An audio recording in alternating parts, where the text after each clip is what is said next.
Welcome to Jazz Guitar Lessons, where we help guitarists learn jazz faster, express themselves more fluently, and have fun along the way. My name is Mark, and if you're looking to learn jazz, form better practice habits, and especially if you enjoy a French accent, make sure to subscribe. Speaking of teaching, because that's today's topic, right? It's going to be a short podcast. I am going to discuss how teaching and mentoring and showing stuff to other people is tremendously helpful to your jazz guitar progress. In fact, it applies to any area of life. But now, because we're talking about jazz guitar, of course, that's what we're doing. So speaking of the devil, I dedicated most of the year 2014 to jazzguitarlessons.net. So it's kind of new to me.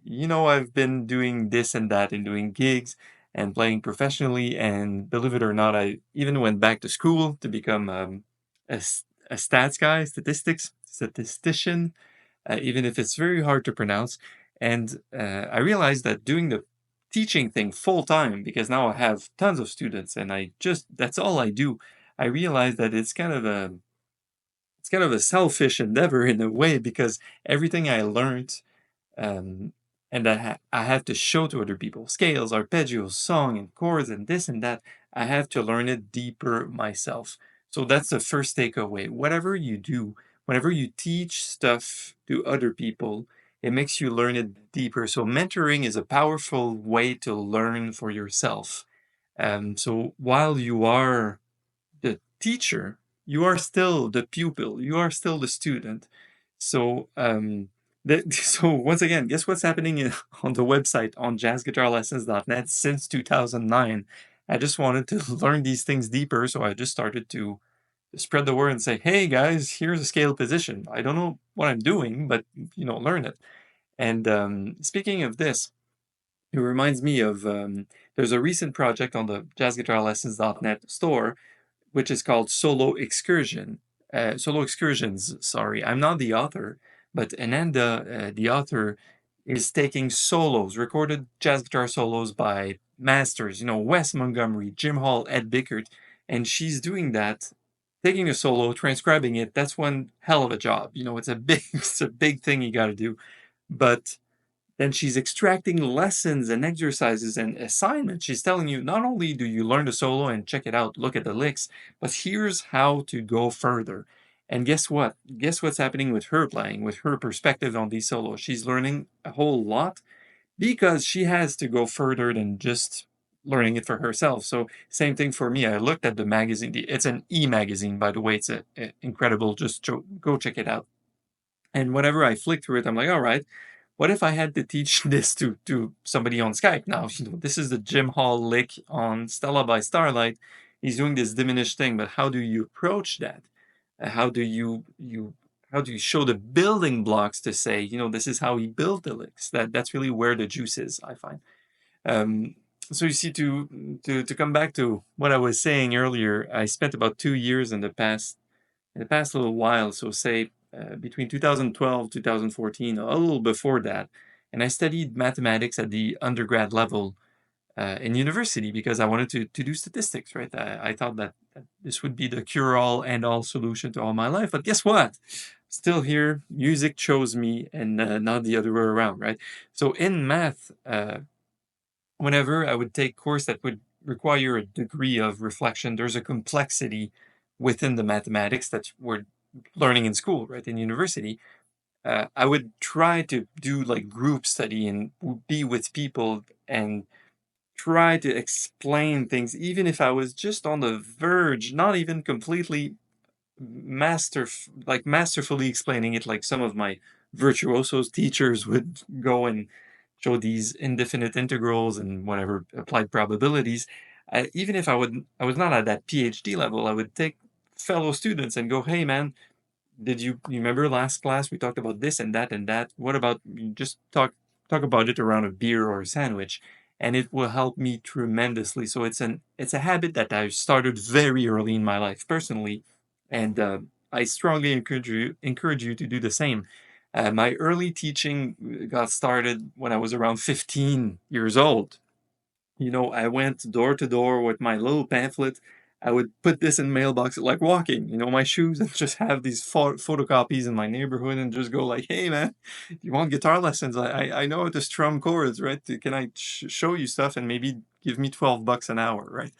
So house strumming, that's when I discovered how strumming a C chord and quarter notes in your living room is much easier than strumming it in front of somebody else first, like performing, and it's much more challenging to show it to another person, um, because this person comes with his own background, difficulties with the guitar. It's a physical thing. You have to teach posture.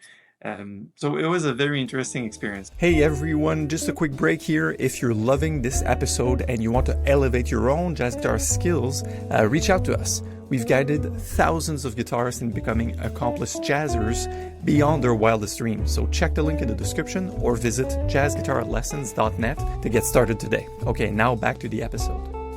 When I moved to Montreal and went and studied jazz full time, I started to do my studies, do gigs and jam sessions, and started to acquire students along the way. I thought in a music school that was associated with a music store, the usual deal.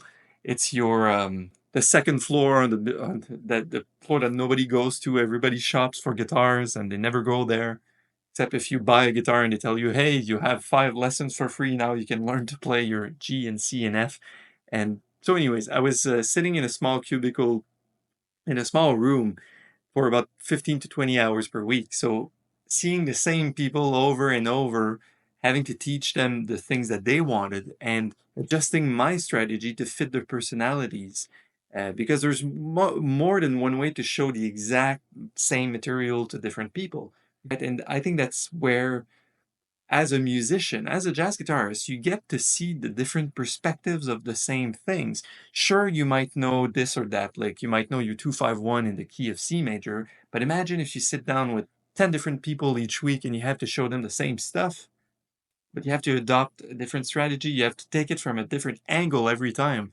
So I would always start with my basic, which I still do. I don't have many beginners, like very, very beginner students, but I do sometimes.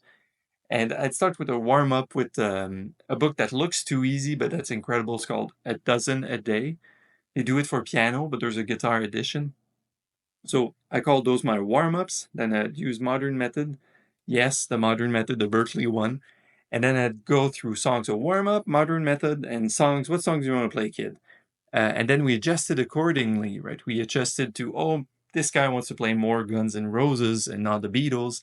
And this other lady needs to spend a fair amount of time just doing the warm-ups because the F chord hurts the tip of her fingers. This type of stuff was incredible for my learning, even at a level where I would be performing the jazz fest and stuff. Just sitting down there and being with the people would help you. Well, first it helps your patience and humility, but also it helps you ingrain musical topics much deeper. And lastly, I have to tell you about this. I had to teach kids also in a private school, private grade school. So imagine from age 8 to 12, approximately, start from a blank slate. These kids, they've never played anything except the xylophone or the recorder. And then they walk to you and they're blank slate. And the teachers there went, we want Suzuki method. You play the Suzuki classical method, Twinkle Twinkle, and you learn more about yourself than you teach really when you get in these kinds of situations. Plus the pay was nice, so when you can support your art by having good teaching gigs, that's always a plus. So highly recommended. If you do this, last word of advice, you do this teaching to kids, one word: posture. Make sure they hold the guitar properly and that the angle of the neck is fine and that the wrist is not too anchored somewhere, and there's several problems. Look at that and you'll see. Then a few weeks later you'll realize how bad your posture was, and then you'll start correcting for this. Good. So that's it for podcast 22. There's more on the way, so visit the website at jazzguitarlessons.net. You can also now visit the store at jazzguitarlessons.usefedora.com. That's use fedora as in a fedora hat. And I will see you soon on the website, jazzguitarlessons.net. Improve your jazz guitar playing with a real teacher. Take care.